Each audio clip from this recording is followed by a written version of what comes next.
And welcome, ladies and gentlemen, to another edition of the 50-Cent Tour. We're going to take you all around Bayless Farms. Mr. Raven Bayless was nice enough to invite us out to see how a dairy farm works. And that's what you're going to see today on this edition of the 50-Cent Tour.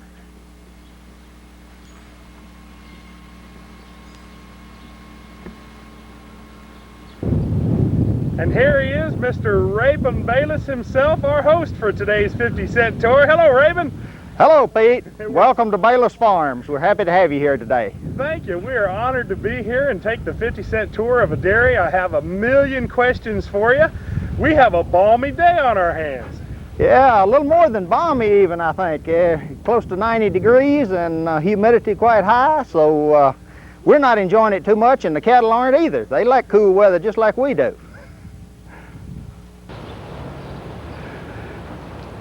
Okay, this is a group of young heifers that are out on pasture. They're fed in what we call a fence line feed bunk once a day, and during the rest of the day they're on pasture. And as you can see with the heat today, they're looking for a cool spot under the shade and in the pond to get a little cooling off. Raven, how does the heat affect their feeding? Well, especially on the milk cows, when the weather gets hot, they back off on feed. We make some adjustments in our feed to try to get more into the cows, but we are limited. Milk production goes down when the weather gets hot. And this is one of the major problems with dairying in Tennessee or in the southeast. People in the northern parts of the country don't have as much heat to contend with as we do here. Okay, these are calf hutches where we raise our baby calves. When a calf's born, the day it's born, it's brought over and put in one of these hutches to protect it from weather, other conditions. Its mother's milk is brought to it, fed in a bottle, so we know how much milk the calf's getting. We know it's getting fed every day. You'll notice this summer we have the hutches underneath some shade trees. The hutches work real good in winter out in the open where the sun comes through the translucent plastic, warms the calf up, but in the summer we don't want to warm it up. We want it to be more comfortable, so we move them to a shade tree. Kind of like cow igloos. Very, I guess, a pretty good description. These give the calves individual housing. A baby calf is just like a human baby. They're extremely susceptible to various diseases and problems. And by putting them in an individual hutch, we don't have any of these disease problems. If we get one sick calf, he doesn't or she doesn't transmit it to another calf, and it just eliminates a lot of our calf problems.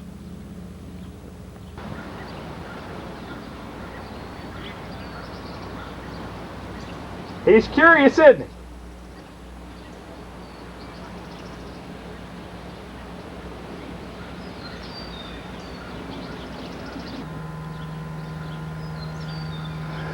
Okay, we do have a fellow whose responsibility is to take care of these calves, to feed them. Right now, he's only got about 5 or 6 baby calves in the hutches, but we have a total of 35 of these hutches, and certain times of the year, we do have all 35 full at one time, and that's a lot of calf bottles. It sure is. A big chore for him.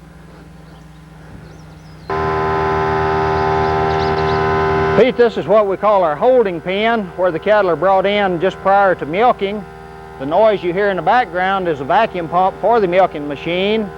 We're milking primarily brown Swiss cattle. The brown cattle you see here, the black cow over here with just a little white on her udder is a Holstein brown Swiss cross.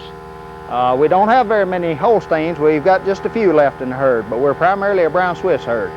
What's the difference in the milk, Raven? The difference is a higher protein test, a higher butterfat test on approximately the same pounds of milk.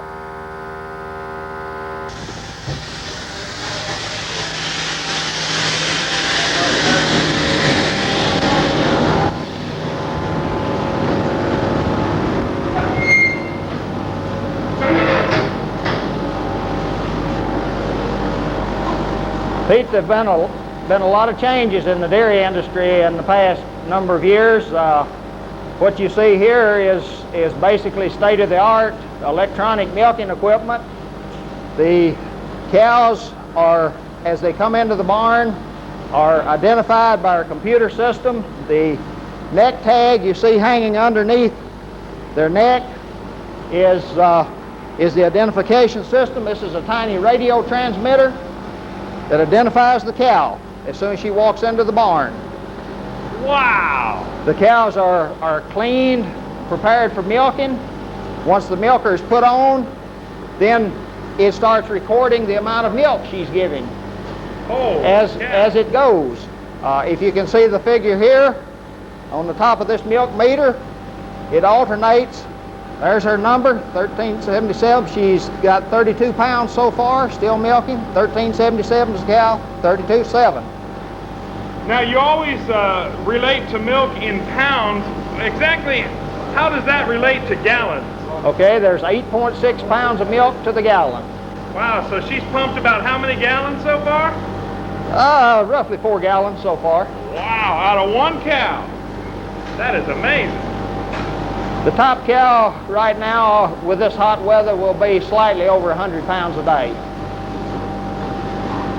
100 pounds a day? Right. Wow. They're milked twice a day, so that's 50 pounds at each milking. That's 12 gallons of milk a day. Right. It's a lot of ice cream. Now, what makes a cattle produce more or less milk? A cow. Well, it's a combination of things, Pete. Part of it is the genetics of that cow. Some of the cattle have the genetics to produce large amounts of milk, some don't. Another thing is the way the cows are fed. This is a big factor. They need plenty of fresh, clean water. Just a lot of management factors that go into the production of milk. And the more things you do right, the more milk you get out of the cow.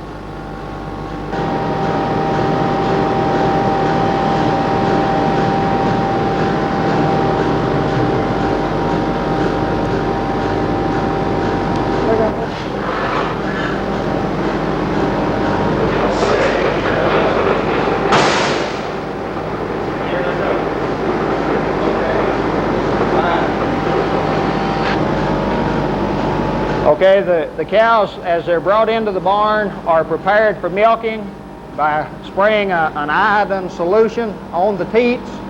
And then once this iodine solution soaks for a short period of time, individual paper towels are used to wipe each cow, to clean the cow, be sure her udder is clean before the milkers are put on. Now I notice a discharge from the milker. What's that? Okay, each milker unit goes through a back flush cycle. What this does, it cleans the milker between each cow. It makes sure that nothing is transferred from one cow to the other, or if any dirt should get in the milker, it's flushed out and cleaned between each cow. Now Raven, these cattle kind of have a routine going, don't they? Right? They're creatures of habit. If you change their routine, sometimes they get upset. Now, does a cow enjoy being milked? Well, most of them do, I think. There might be a few that don't enjoy it, but it relieves some pressure on their udder. I guess the biggest thing they enjoy about being milked is the fact that they know when they go out of the barn, there's feed waiting for them out in the feed bunk. So there's a bonus at the end of the road. Right. Now I noticed we are standing down inside here. Why is that? Okay, there's a lowered area called the pit so that the man doing the milking can put the milkers on, prep the cows and everything without having to get down. The old way was to use a stool or to squat down. That was kind of rough on knees and backs. This way, everything's at the proper level to reach in and put the milker on. Boy, those go on with astounding speed. The milkers use a vacuum system, and there's a vacuum in the milker unit itself, and when you stick it up on the cow, it actually grabs and pulls the cow's teat into the milker unit. How about that? Okay, he's ready to turn this group out now.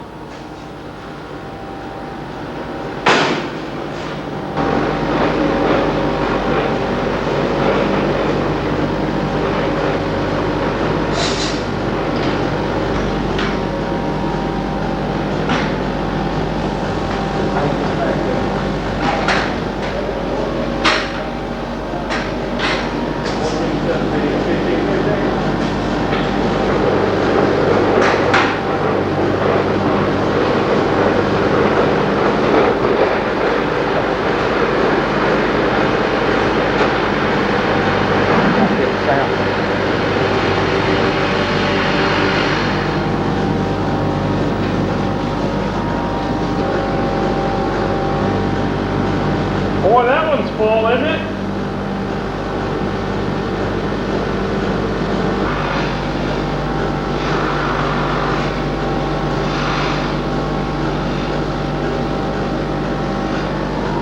Okay, Pete, the rope you see attached to the milker here is a part of the automatic takeoff assembly.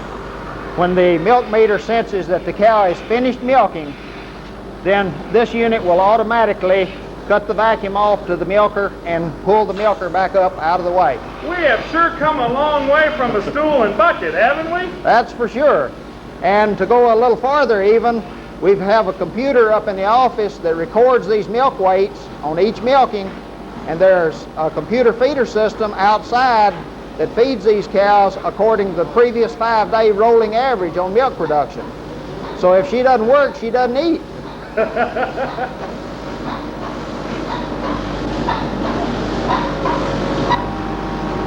Now, Raven, this cow's about done. She's getting close. She's got 31.7 pounds so far tonight. Pretty respectable weight for considering the temperature we've got today and the fact she's been milking for several months. As soon as her milk flow drops below a certain point, this automatic takeoff will cut the vacuum off to the unit that's on her udder and retract or pull back the milker unit to get it out of the way. The man that's doing the milking doesn't have to watch the cow to know when she's done. It will happen just automatically. She's still giving just a little bit of milk here, but it's getting close.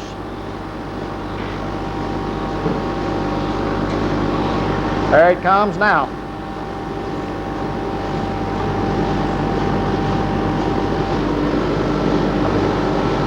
Okay, that one didn't work right for some reason. That's why the fella's here, eh? That's right. But that is an amazing apparatus. Okay. Got a milk meter unit that doesn't seem to be wanting to work properly. I think, look, everything looks good. Now let's try it again, Tim, and see what happens. Occasionally we have a meter head that goes to the bad on us and necessary to replace one, but we do keep a spare on hand at all times, just in case that happens to us. And it's working now. Well, now that we got away from the stool and bucket days, it's pretty obvious to me that there's quite an investment that goes along with this. Well, there's a substantial investment to get in the dairy business. The number of dairy herds in the state of Tennessee have been reduced to about half in the last 10 years. Now that means there's a lot fewer of us. We're all milking more cows.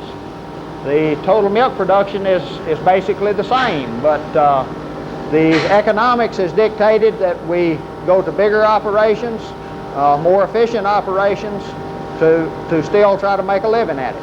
Now, who's this fella here behind me? That's Hilton Sullivan, probably well known in the Fayetteville area. He is the supervisor for Tennessee DHIA. Hilton comes to see us twice each month, morning and night milking. Starts at 3 a.m.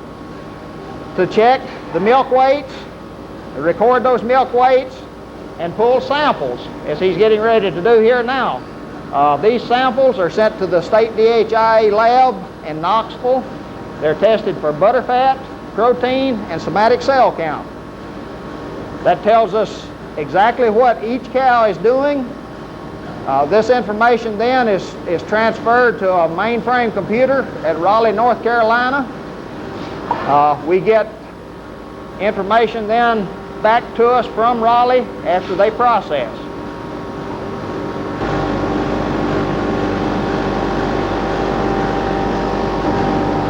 Okay, it's about 3:30 in the afternoon now. The cows are milked twice a day, 3 p.m. and 3 a.m. Now that doesn't mean I start at 3 a.m. That means somebody has to be here to milk at 3 a.m. Tim Woods, that you see in the background here, milks every other week in mornings, every other week at night. Bobby Whitt alternates with him. They like the fact that they only milk one milking a day, and by not having to get up at 3 o'clock in the morning for every other week, it gives them a little break.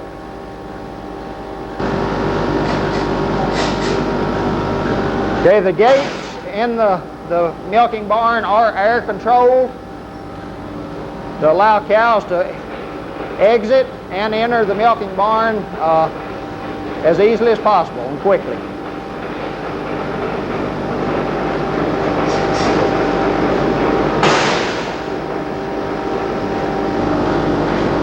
Fayetteville is really on the map largely because of the dairy industry. Well, the dairy industry is quite big in Lincoln County, has been through the years. Even though nationwide less than 1% of the people are involved in agriculture today, almost 20% of the people in our nation are somewhere in some way involved in agriculture in some type of supply system, or in other words, doing something related to agriculture, whether it be transportation, supplies, farm equipment, all kinds of things. So agriculture and the dairy industry has a big impact on the national economy as well as Lincoln County. Where does your milk go? Our milk goes to Metagold Dairies, a division of Borden and Company at Huntsville, Alabama. When Kraft in Fayetteville closed, did that have any impact on you?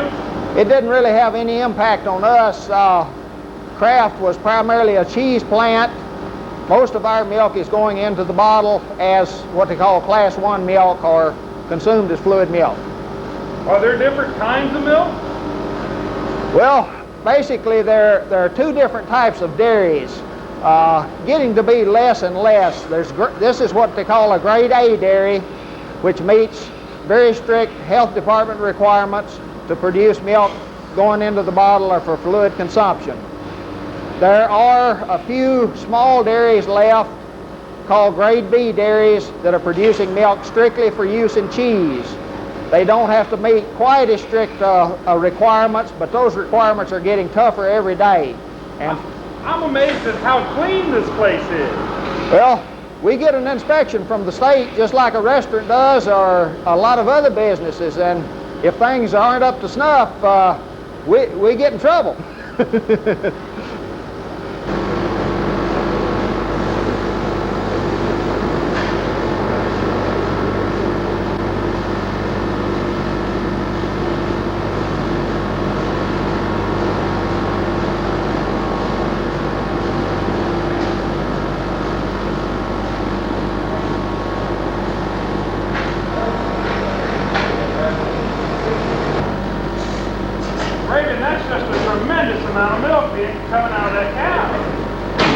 Some of the cows let their milk down quite fast. It doesn't take long to milk them.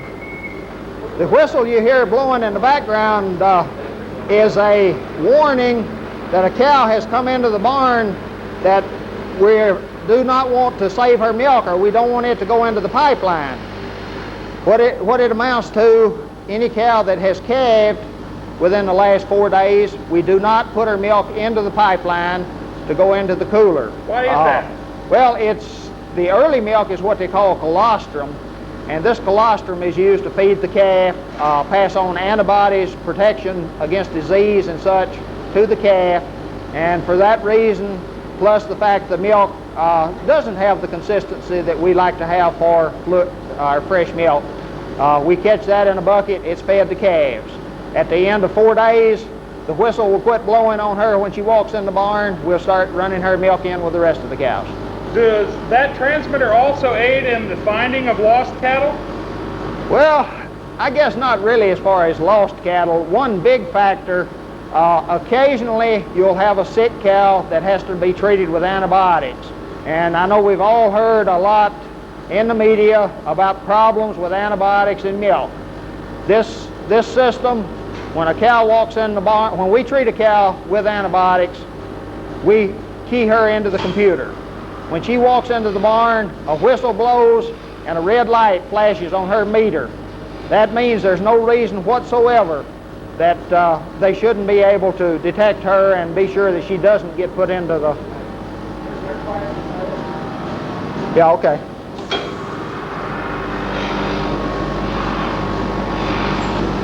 Okay, this is a fresh cow that calved yesterday. We want to save the milk for her calf. What we'll do is install a bucket in the system that will catch her milk so that the milk does not go into the pipeline like it normally would. Any fresh cow or any treated cow, any reason we want the whole milk out, this bucket system is used to keep us from getting that milk mixed in with the good milk. What will you do with that milk? That milk will be fed to calves.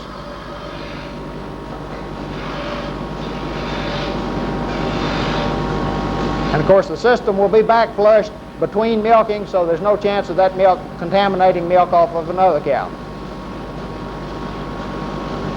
Now, in order for the process of milk making to go on, tell us about the cow herself and what she goes through. Well, the cow is, at least our desire is to have the cow milk 305 days. What starts the process, she would have a calf. We would start milking her at that point. We try to breed her back so she'll have another calf 1 year later. We'll milk her 305 days. She gets a 60-day dry period or rest period before she has her next calf. What happens to the calves, Raven? Okay, the heifer calves go back into our herd as replacements. The bull calves, some are sold locally just as peewee calves for people that want to raise them for beef. Some of the bulls out of the better cows we keep and raise as breeding bulls. We sell bulls going both into dairy herds and into some beef herds for crossbreeding purposes. What are the good years that you can get out of an average cow? Oh, it varies a lot. We've got, I guess the oldest cow we've got milking right now is 11 years old. She's had about, I guess, 9 lactations at this point, either 8 or 9. I'd have to look at her record to tell you for sure. But normally we expect at least 3 and quite often 4 lactations out of our Swiss cows. That's one of the advantage of the Swiss cows over some of the other breeds. They tend to stick around a little bit longer.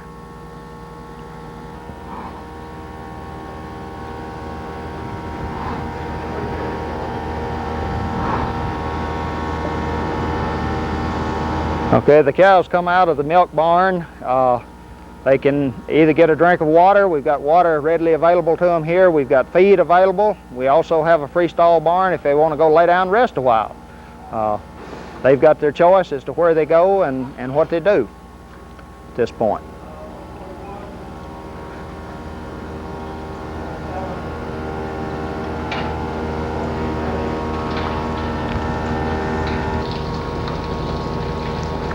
Okay, this is our freestall barn.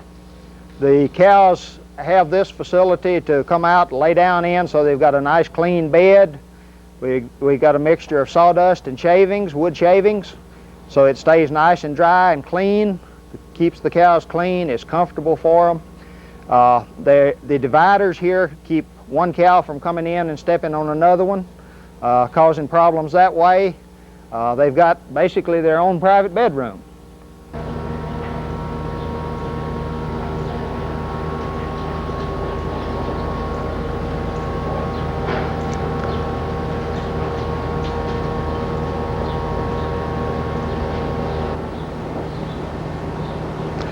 Okay, this is what we call the feed bunk. This is where we put the feed out for the cows to eat. They pretty well have feed available to them at any time they want to come out and eat. We put out feed twice a day. It's a blend of basically homegrown feed that we raise here on the farm, primarily alfalfa haylage, high moisture shell corn. We do buy some cottonseed, some soybean meal, some other ingredients that we put in it, but the majority of the feed is raised here on the farm. Okay, this is one of our computer feed stations. When a cow walks into this feed station and sticks her head into the hole up there, the computer checks her number and also checks her record on the computer. It determines whether or not she is due any feed at that time. Now, it feeds them with the 24-hour day broke up into 8 different feed periods, so they can't go in there and chow down all at once and eat it all. They've got to come back several different times in order to get their daily allowance. But when the cow walks in, it checks to see if she has any feed coming. If she does, it starts feeding her. If she doesn't get anything. What's the advantage of feeding them throughout an elongated period? Well, I guess a cow's kind of like we are, Pete. If we eat too much at one time, we get a tummy ache. When this thing was first developed, was it hard for you to believe that such technology existed? Pete, things have really changed in the dairy industry and in agriculture, but we started out with the feeding system. We bought just the feeding system about 7 years ago, I guess. At that time, they did not have the milk meters ready to go in the milk barn yet. Were you able to gauge its efficiency? Well, what we did at that time, we would get our milk weights from the DHIA test day when Hilton was here, and then we would enter those milk weights and we would feed the cow accordingly. Now with the new system, it records the milk weights automatically. It checks the previous 5 days' milk weights and then feeds her accordingly.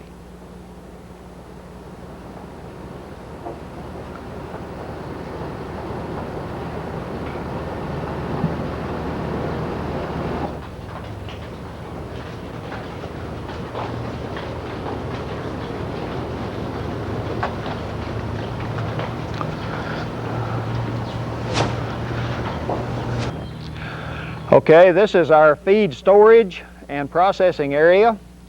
The 4 big blue silos you see here are used to store homegrown feed. The 2 largest ones, the 2 in the middle, are used for what we call haylage. It's a material similar to hay except it's high moisture, but it's not as high moisture as silage would be.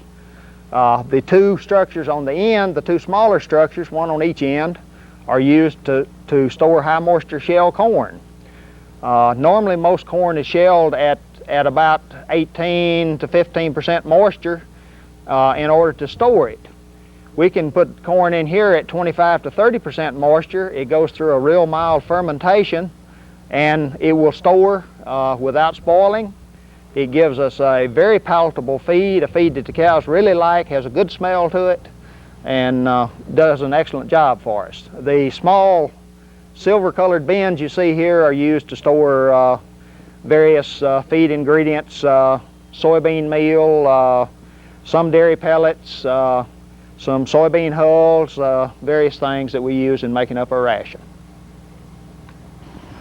Okay, that funny looking machine you see there is I guess a little bit unusual for this part of the country. There are a lot of them in other parts of the country, but not many of them down here.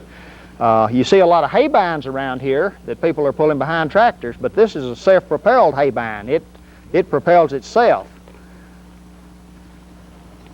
Cuts about a 12-foot swath, runs it through a conditioner so it speeds up drying, and we can either put it in a narrow windrow or we can leave it spread out the width of the windrower. Looks like a New Holland praying mantis there.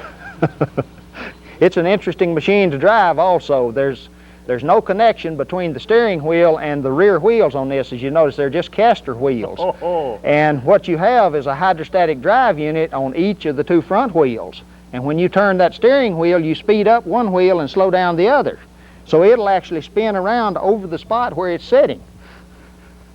you can have one wheel running forward and one backwards at the same time. Like one of those snapper lawnmowers. Right. What are we looking at here?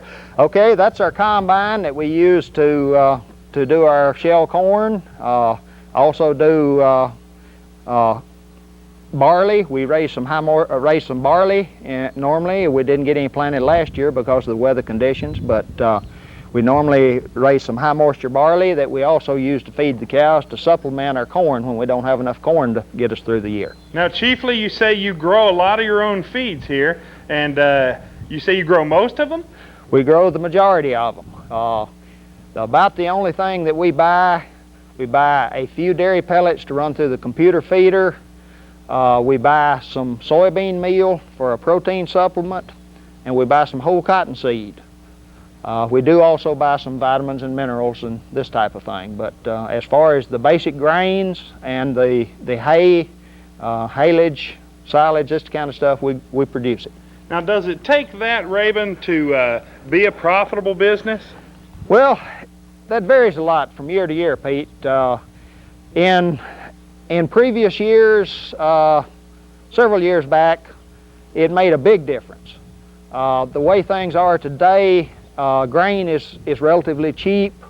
You can probably buy it almost as cheaply as you can raise it, especially if you get a drought year. That's what's rough when you put the expense in to raise it, and then you still have to buy it.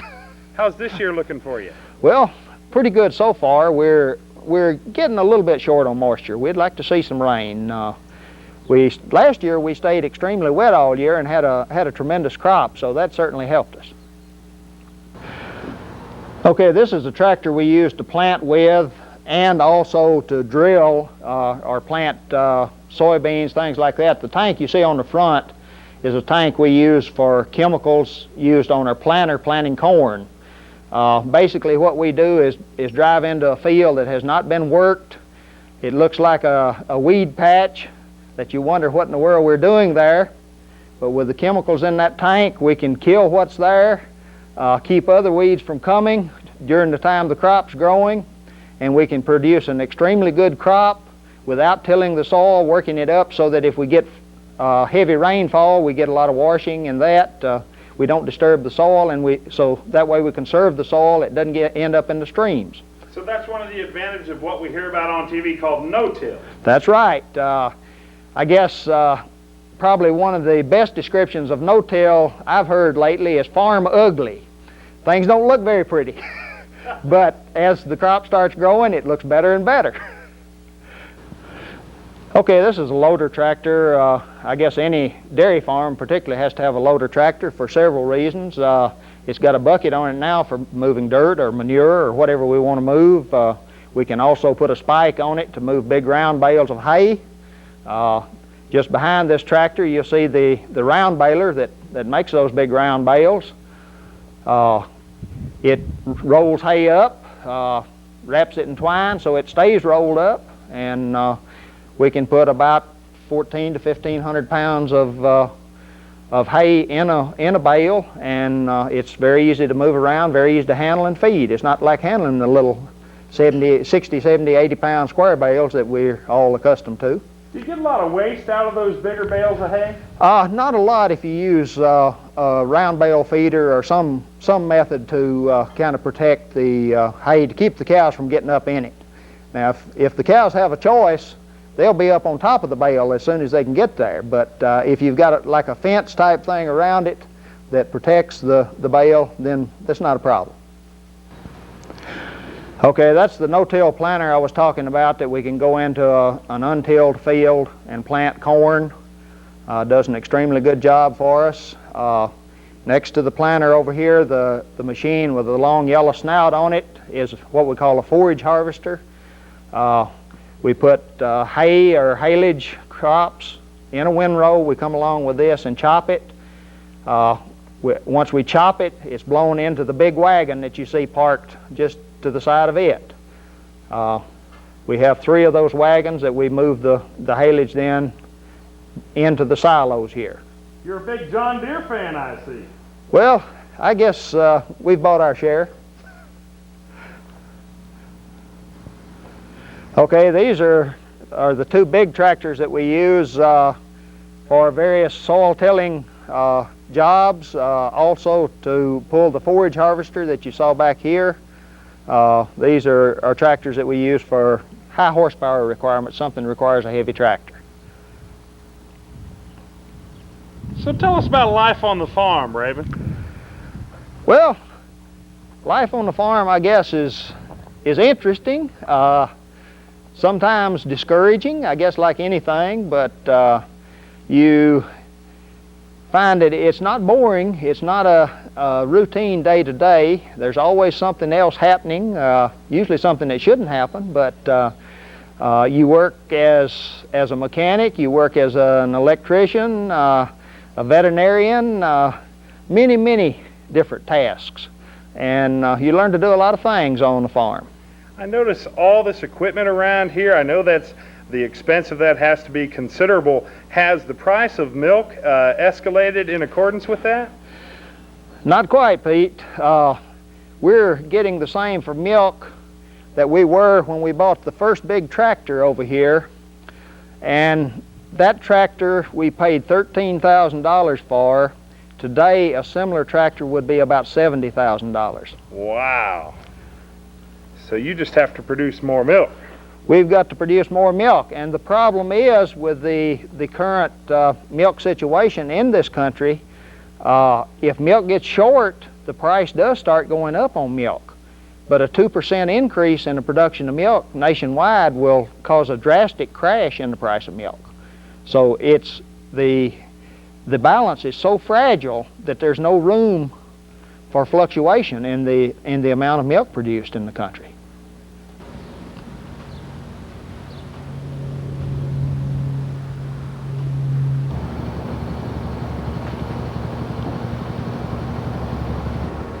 What about the Bayless family? Who's helping out here on the farm? Tell us about your family, Raven. Well, my wife Janice runs a lot of errands for us, takes care of a lot of odds and ends, takes care of the house and raised the family, so she's had a full-time job in the past, maybe slowing down a little bit now, but not really either. Ann, our youngest daughter, is in college at Murfreesboro. She's a senior in graphic communications. Maybe not what you'd expect coming from a dairy farm, but she's quite a good artist and is real excited about a career maybe in graphic communications. Our son John graduated 2 years ago from Virginia Tech in dairy science.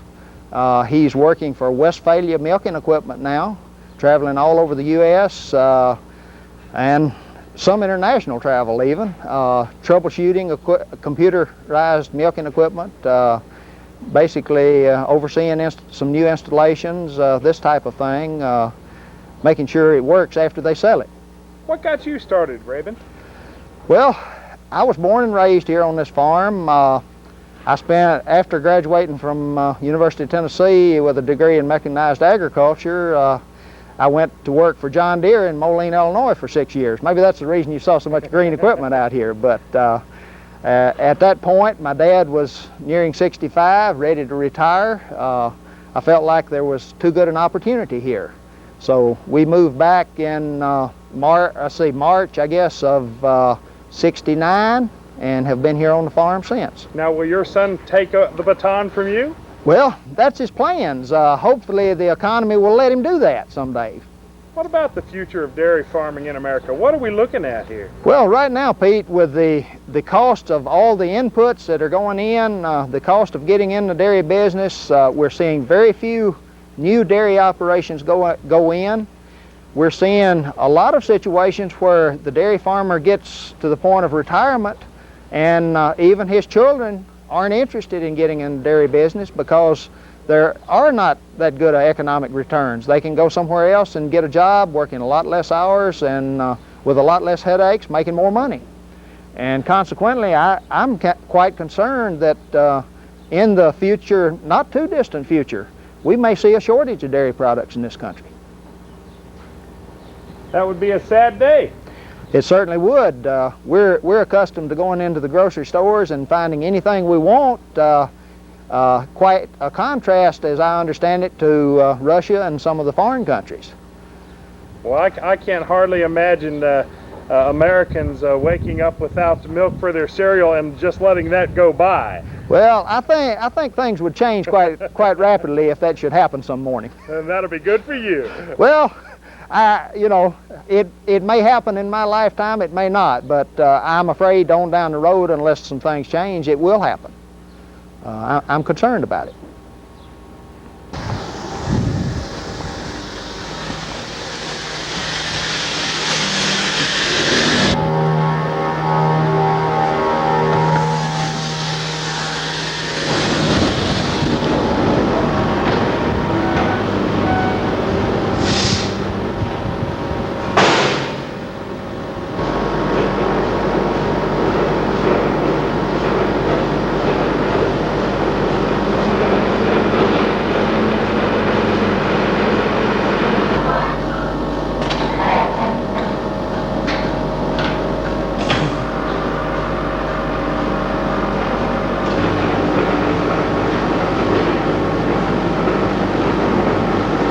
That's them flushing out right there. Okay, that's an iodine solution that's flushing out. First it rinses with a clean water, then it blows an iodine solution through it. It lets it drip for a short period of time, then it'll blow it dry.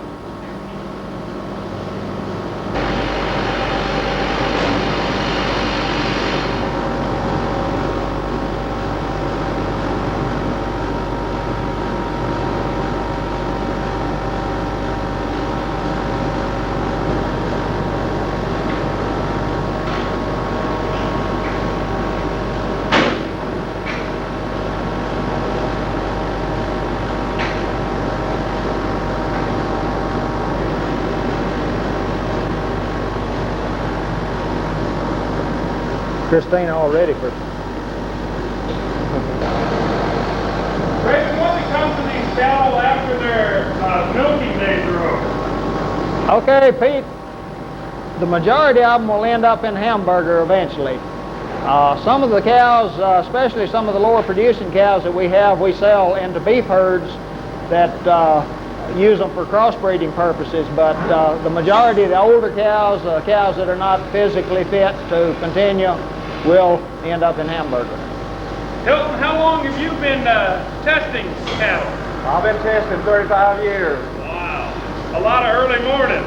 Quite a few, very early. It's like coming down here about 2 o'clock in the morning. Now, who's your partner? Who do I always see her with you? Oh, Christine, she's always one hedging me out there. And we appreciate you all setting us up for this tour today. It's been fun so far.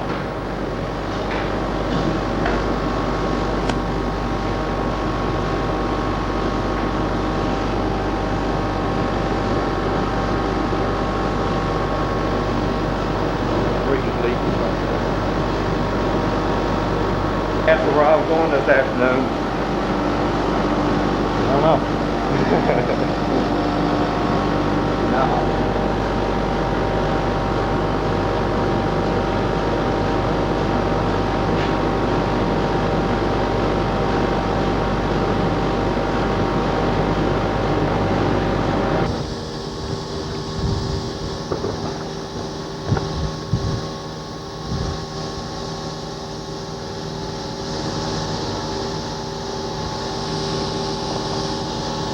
They got the routine down, don't they? Oh yeah, very definitely. Right to the food, get a little rest, a little shut-eye, and get up early at 3 o'clock tomorrow morning. Get up early and milk again. Hey, how does a cow sleep anyway? Well, I don't know. I guess I've never looked at them that close. Do they stand? Do they lay down? Oh, they lay down. We used to have one that snored pretty loud. She's not around anymore, but we used to have one that one of my kids showed on the show circuit, and everybody in the barn would get mad because she snored so loud.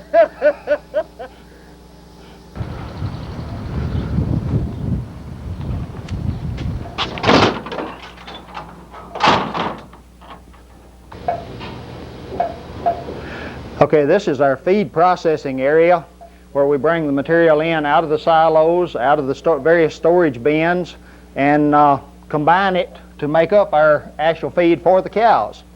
The unit you see here is what we call a batch mixer. It's just a big tub, if you will, that's got some mixing augers in there. We've got a set of scales under that mixer that allows us to weigh each ingredient into the mixer.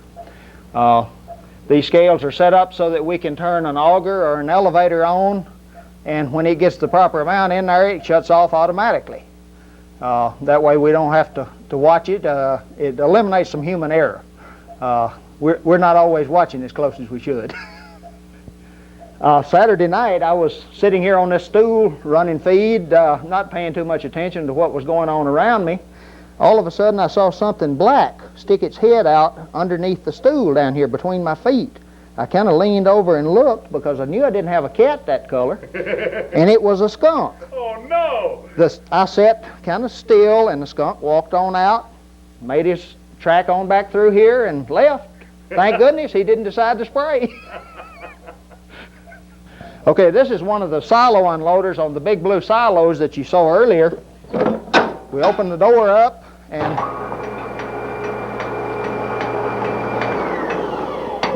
this is some of the feed that we're running out to mix with. This is alfalfa haylage. Boy, it smells good. That was put in this spring. It's at probably about a 45 to 50% moisture. Has fermented, has a real sweet smell to it. The cows love it, and it's extremely good feed. A little Thousand Island dressing, we'd be in business. Big salad.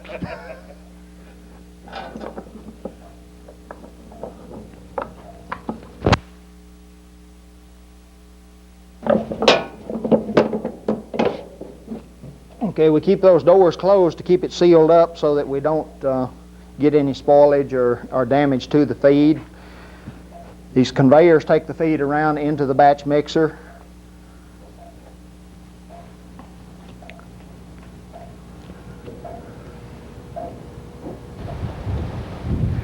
Okay, this is one of our corn silos where we've got high moisture corn stored.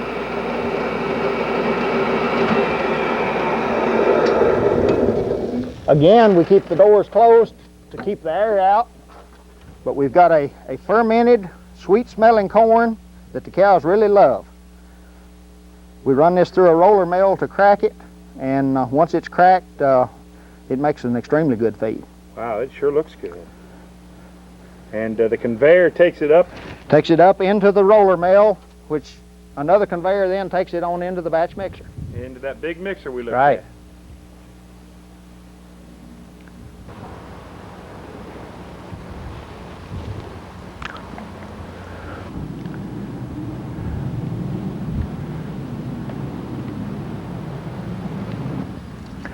Okay, this is a group of dry cows. Now when we say dry cows, these are cows that have already milked their 305 days or whatever. They're within 60 days of having a calf.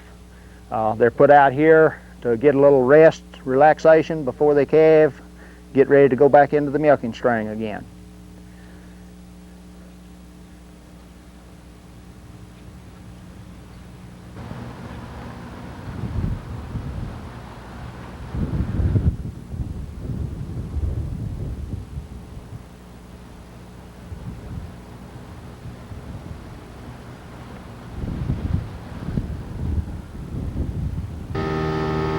This is my dad's home here.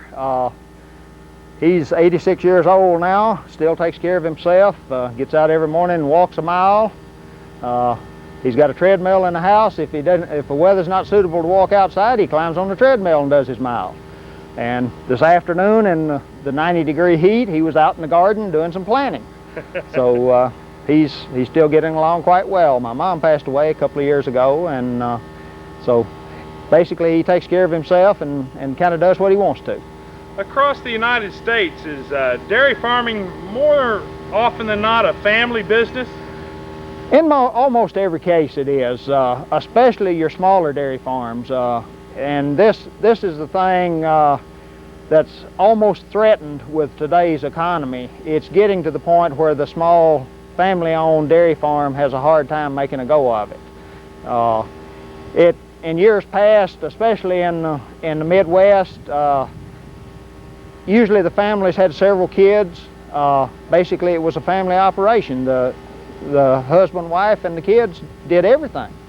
And with the situation as it is now, they've got to milk so many cows that they can't do all the work to pay the bills. So you hire out help. Hire help, and even then sometimes it's hard to pay the bills. The dairies are getting larger and larger, and it's not at all unusual to find a 500 or 600 cow dairy around now. Makes us look extremely small, but I would hope that we can continue to be a smaller family type dairy operation as time goes on. I guess time will tell. Okay, and that's our dog Hoss. He went out on the runway at the airport at Ardmore a week or so ago and got one of those $200 Clinton haircuts. He's cool, but he's not real happy. He's lost his cushion. Believe it or not, he's a collie. But he's a lot cooler than he was before. This is our home. We built when we came back to the farm in 69, 70. Kind of a slow process. We did a lot of the work ourselves, and it took us a while. Beautiful home. Well, thank you.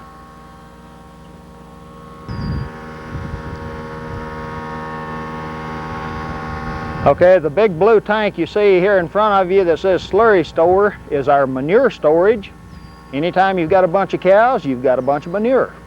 And certainly we try to keep that from causing any pollution problems. We pump all our waste coming off our lots out of our dairy barn into this slurry store. It'll hold a total of 540,000 gallons. Through the use of the slurry store, we can fertilize an acre of corn in the spring, an acre of small grain in the fall for each cow that we're milking.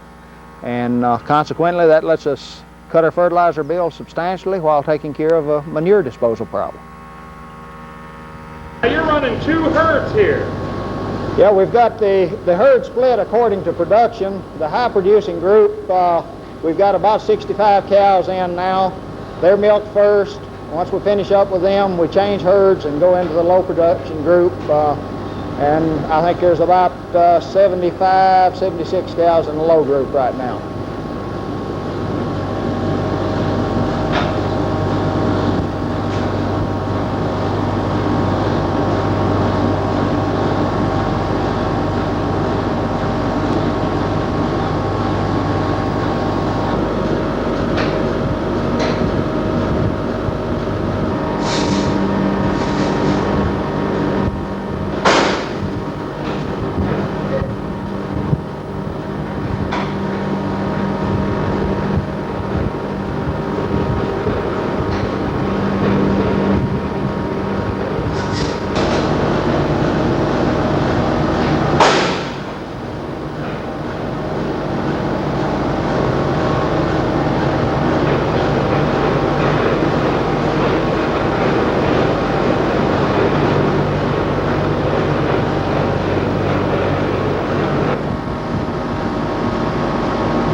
Well, Mr. Rayburn Bayless of Bayless Farms. Rayburn, we thank you for having us out here today.